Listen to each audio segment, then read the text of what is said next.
چلے اگر زنیرہ ماہم دوسری طرف سے جن کی آپ بہت زیادہ رسپیکٹ کرتی تھی، وہ آپ کے لیے بہت زیادہ رسپیکٹ کے قابل تھے، آپ نے ان سے کہا، انہوں نے آپ کی بات نہیں مانی، آپ کے پاس ثبوت تو ہوگا نا، آپ ایکٹریس ہیں، ماڈل ہیں، شوبز انڈسٹری سے آپ کا تعلق رکھتا ہے اور صحافی ہیں، تو جب آپ کسی سے بات کرتی ہیں تو آپ کال ریکارڈ کرتی ہیں نا، جیسے کہ آپ نے اس کی تھی شامی، یاسر شامی کی تھی، تو یہاں پر بھی تو آپ نے ان لوگوں کی کال ریکارڈ کی ہوگی نا، کوئی تو ثبوت ہوگا آپ کے پاس، آپ ثبوت دے جن لوگوں نے آپ سے یہ کہا کہ ہمیں پتہ ہے کہ لڑکی اپنی مرضی سے گئی ہے لیکن ہم ڈالرز کما رہے ہیں اور ویڈیوز بنا رہے ہیں۔ چلے وہ لوگ ڈالرز کما رہے تھے، آپ کیا کما رہی تھی؟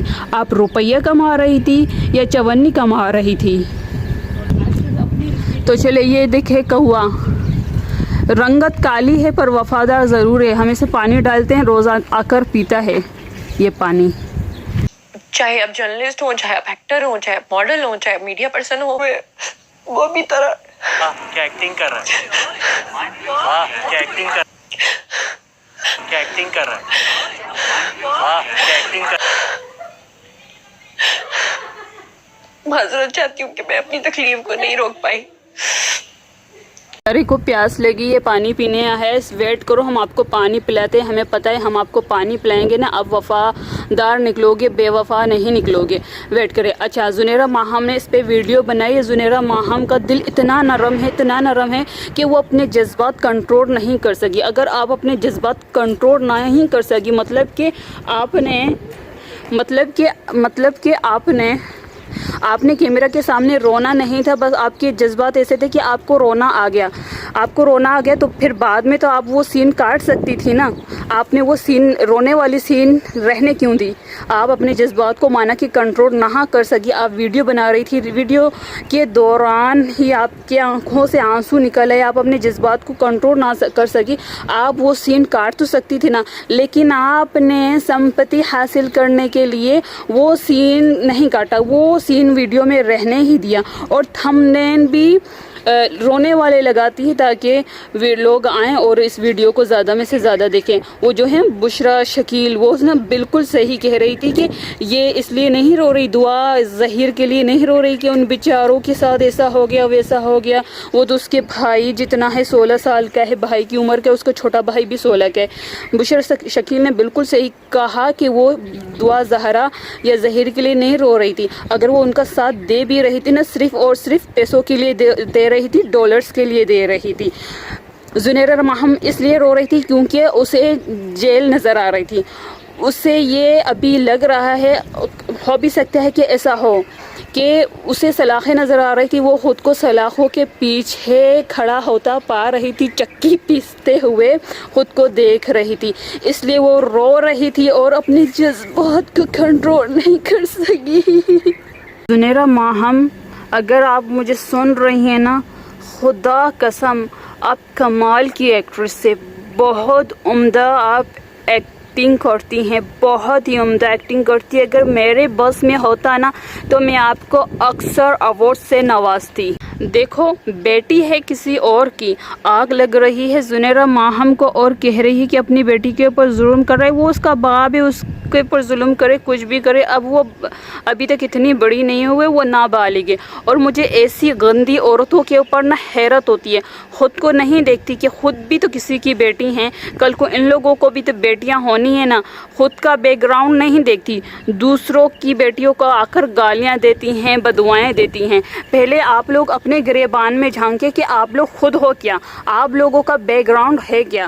اس کا مطلب یہ نہیں کہ آپ انڈسٹری سے تعلق رکھتی ہیں، کیمرہ کے سامنے آتی ہیں، لوگ، بہت سے لوگ آپ کو دیکھتے ہیں، تو آپ نے ڈراموں میں بھی کام کیا ہے، ایکٹنگ بھی کی ہے، سب کچھ کیا ہے، آپ کو لوگ پہچانتے ہیں، اس کا مطلب یہ نہیں کہ آپ کسی شریف گھرانے سے تعلق رکھتی ہیں، آتی ہیں کیمرہ کے سامنے آ کر 2 یا 3 شریفانے بولنے سے کوئی شریف نہیں ہو جاتا۔ اور ایک بات، حرام کمائی جو ہوتی ہے نا، وہ بہت زیادہ ہوتی ہے، اور حرام میں نا لذت بھی بہت زیادہ ہوتی ہے. اس لیے حرام کمائی نا بہت زیادہ ہوتی ہے. جو انسان حرام کماتا ہے نا تو وہ اس حرام کو نا اسے پانی کی طرح بہاتا رہتا ہے. وہ کہتا ہے میں اسے بہاؤں گا میرے پاس اور آئے گا، کیونکہ حرام کمائی بہت زیادہ ہوتی ہے. اور حرام میں ذائقہ بھی بہت ہوتا ہے. انسان اسے کھاتا ہے، حرام کو چکھتا ہے تو اسے اور اچھا لگنے لگتا ہے. تو وہ حرام جو کماتا ہے نا، جو انسان حرام کماتے ہیں نا، اس کے پاس وہ بہت زیادہ ہوتا ہے. اس لیے وہ فضول خرچ کرتے رہتے ہیں. کبھی یہاں پر خرچ کیا، کبھی وہاں پر خرچ کیا، پھر کہتے ہیں کہ ہم لوگ شاہ خرچ ہے. اور جو لوگ حق حلال کا کھاتے ہیں نا، حلال کی کمائی کھاتے ہیں، تھوڑا سا بھی کھاتے ہیں حلال کی کھاتے ہیں نا، لیکن وہ احتیاط سے کھاتے ہیں، کہیں ہمارے منہ میں کوئی حرام کا نوالا نہ چلا جائے. احتیاط سے ہر چیز خرچ کرتے ہیں. فضول خرچی کرنا بھی تو گناہ ہے. فضول خرچی کرنے کا بھی تو اللہ تعالیٰ حق حساب لے گا. جو لوگ حرام کھاتے ہیں نا، وہ لوگ حرام خرچ کرتے ہیں، حرام کماتے ہیں، حرام بہت زیادہ ان کو ملتا ہے. اس لیے وہ حرام کو خرچ کرتے رہتے. پھر یہ سمجھتے کہ ہم کسی شاہی خاندان سے ہیں، ہم فضول خرچ، ہم کنجوس نہیں ہیں، ہم شاہ خرچ لوگ ہیں اور شاہی خاندان سے تعلق رکھنے والے، اس لیے خرچ کرتے رہتے. آپ لوگ کوئی شاہ خرچ نہیں ہو. آپ لوگوں کے پاس نا حرام کمائی ہے نا، اس لیے وہ بہت زیادہ ہے. اس میں بہت زیادہ آپ لوگوں کو لذت بھی محسوس ہو رہی ہے نا، اس لیے آپ لوگ اس کو کھاتے جاتے ہو، اور جو چیز لینی ہوتی جلدی سے لے لیتے ہو. اگر حلال کی کمائی ہوتی تو آپ لوگ احتیاط برتتے نا، کیونکہ یہ آپ لوگوں کی حلال کی کمائی ہے ہی نہیں، تو اس لیے آپ لوگ احتیاط بھی نہیں برتتے. جو انسان حلال کماتا ہے نا، اسے پتہ ہوتا ہے کہ اسے کتنا خرچ کرنا ہے، کہاں خرچ کرنا ہے، کتنا یوز کرنا ہے. حلال کمائی جو انسان کھاتا ہے نا، اسے حقوق بھی پتہ ہوتے ہیں کہ ان پیسوں کو مجھے کہاں خرچ کرنا ہے، کس طرح خرچ کرنا ہے. وہ حرام نہیں کماتا، کیونکہ اسے اللہ کو جواب دینا ہوتا ہے، اس لیے وہ حرام نہیں کماتا، حلال کماتا ہے. وہ پھر احتیاطی برتتا ہے کہ کہیں اسے کوئی فضول خرچی نہ ہو جائے، جس کا حق حساب اللہ اس سے نہ لے کہ آپ نے یہ فضول خرچی یہاں پر کیوں کی، یہ خرچ آپ نے یہاں پر کیوں کیا. حرام جو کماتے ہیں انہیں کوئی فکر نہیں ہوتی ہے. حالانکہ انہیں حرام کمانے کی فکر نہیں ہوتی تو وہ دوسری چیزوں کی فکر کیوں کریں گے. ان کا کوئی ایمان نہیں ہوتا، ان کا کوئی دین نہیں ہوتا. یہ لوگ صرف نام کے مسلمان ہوتے ہیں. اللہ ساری چیزیں تو معاف کر لے گا. ہم لوگ بے نمازی ہیں، کبھی نماز پڑھتے ہیں، کبھی نہیں پڑھتے، لیکن ہو سکتا ہے کہ اللہ تعالیٰ معاف کر دے. ہو سکتا ہے ہم جتنے بھی گندے، جتنے بھی گنہگار بے نمازی ہیں، ادب والے، تمیز والے نہیں ہیں، پر ہو سکتا ہے، چانس تو ہے نا کہ اللہ تعالیٰ ہو سکتا ہے ہمیں معاف کر دے. لیکن اللہ تعالیٰ شرک کبھی بھی معاف نہیں کرتا. کان کھول کر سن لو تم سب لوگ. اچھے خاندان کے، تمیزدار خاندان کے ہوتے ہیں نا، ایسا نہیں کرتے. تم لوگ اچھے خاندان کے تو کیا، تم لوگ کسی اچھے کیا کہہ رہے کہ تم لوگ اچھے خاندان کے تو کیا، تم لوگ اچھے مسلمان بھی نہیں ہو. اللہ تو معاف کرنے والا ہے، اللہ سارے گناہ تو معاف کر دے گا، لیکن اللہ شرک کبھی معاف نہیں کرے گا. جو تم لوگ کر رہے ہو، اپنے گریبان میں جھانک کر دیکھو کہ کتنے گھر برباد کیے ہیں، کتنوں کی زندگی اجاڑی ہیں. کسی کے گھر کو آگ لگا کر خود کے لیے خوشیاں ڈھونڈنے چلے ہو، خوشی نہیں ملے گی. تم لوگ بھی کبھی آباد نہیں رہو گے، کبھی سکھی نہیں رہو گے.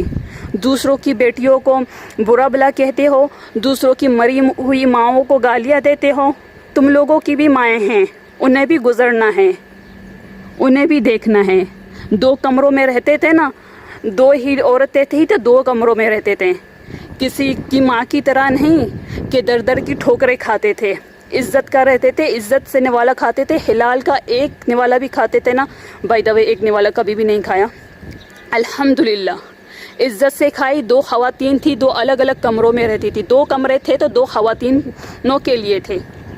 کسی سنگل اسٹوڈیو فلیٹ میں 3-4 عورتیں ایک ساتھ نہیں رہتی. کسی کی ماں اپنے بہنوئی کے گھر میں کبھی کسی کے در پر ٹھوکریں کھا رہی ہے تو کبھی کسی کے در پر ٹھوکریں کھا رہی ہے.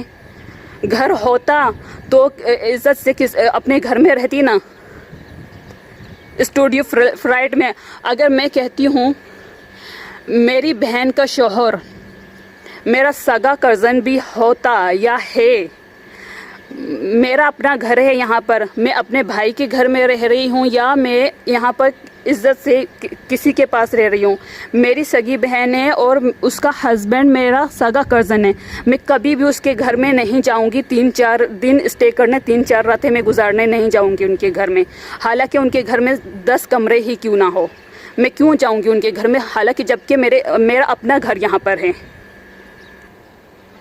ہمارا جو بیک گراؤنڈ ہے نا، ہم لوگ خاندانی لوگ ہیں، فیملی ہے ہماری. ہم لوگ یہاں پر ابھی ایک فیملی ہے، لیکن ہم خاندانی لوگ ہیں. نسل در نسل ہم لوگ آتے رہتے ہیں. ایسے نہیں کہ ہماری نسل دادا سے یا پردادا سے شروع ہوئی. ہماری نسل ہمارے پردادا کے پردادا بھی تھے، پرداداؤں کے پردادا بھی تھے. یہ ہوتے ہیں خاندانی لوگ، یہ ہوتی ہیں پشتیں. نام ہوتا ہے، تمیز ہوتی ہے. ہمارے بڑے، ہم تو ان کو نہیں جانتے کہ ہم نے تو انہیں دیکھا بھی نہیں تھا، لیکن وہ جہاں رہتے تھے، اگر کسی بھی گاؤں میں رہتے تھے، ان لوگوں نے وہ گاؤں چھوڑ دیا. مطلب کہ صدیاں بیت چکی ہیں، انہوں نے گاؤں چھوڑا. ان کے بعد دوسری نسلیں آئیں، دوسرے لوگ پیدا ہوئے. آج بھی اسی گاؤں میں ان لوگوں کو سب لوگ جانتے ہیں. اچھے لوگوں کو تو سب لوگ جانتے ہیں نا، خاندانی لوگوں کو تو سب لوگ جانتے ہیں نا.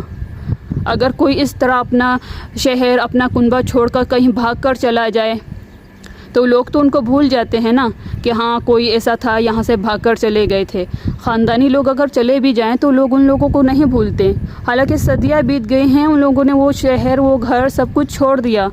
مطلب کہ زندگی چلتی رہتی ہے، ایریاز بدلتے رہتے ہیں، لوگوں دوسرے ایریا میں جاتے رہتے ہیں، محلے بدلتے رہتے ہیں، پھر کسی اور شہر کے آبائی ہو جاتے ہیں، کسی اور شہر کے شہری بن جاتے ہیں. لیکن پھر بھی آج بھی وہ زمینیں وہاں پر ہے، وہاں پر لوگ جاننے والے ہیں. وہ بھی بات کرتے ہیں کہ ہاں ہمارے بزرگ بات کرتے ہیں کہ آپ کے بزرگ یہاں رہتے تھے. آج بھی جان پہچان ہے. یہ ہوتا ہے خاندان، یہ ہوتا ہے کنبہ، یہ ہوتی ہے پشتیں جو چلتی آ رہی ہیں. الحمدللہ. Thank you for watching my video. انشاءاللہ ملتے ہیں پھر کبھی کسی ویڈیو پر. دعاؤں میں یاد رکھیے گا اور thank you for watching my video. اللہ حافظ.